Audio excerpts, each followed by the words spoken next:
1947 में जब पाकिस्तान के हमलावरों ने एक अप्रत्याशित हमला शुरू किया तो यह वायुसेना ही थी जिसने श्रीनगर को हमलावरों से बचाने के लिए यह सुनिश्चित किया कि भारतीय सैनिक और उपकरण युद्ध के मैदान तक समय पर पहुंचे।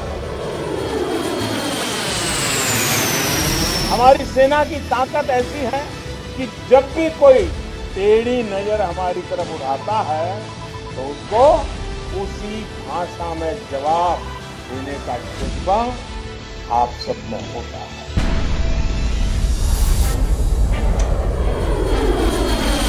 राहत एवं बचाव कार्य हो या फिर आपदा प्रबंधन, हमारे एयर वॉरियर्स उनके सराहनीय कार्य को लेकर देश वायुसेना के प्रति कृतज्ञ है।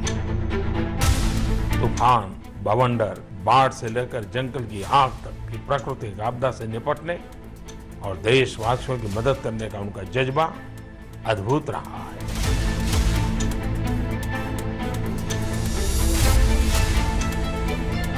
छह पायलट और 19 वायु सैनिकों के साथ एक छोटी सी शुरुआत से बढ़ते हुए हमारी वायुसेना आज 21वीं सदी की सबसे साहसिक और शक्तिशाली एयरफोर्स में शामिल हो चुकी है। देश के लिए अपनी सेवा देने वाले सभी एयर वॉरियर्स और उनके परिवारों का मैं अपने हृदय की गहराई से अभिनंदन करता हूं।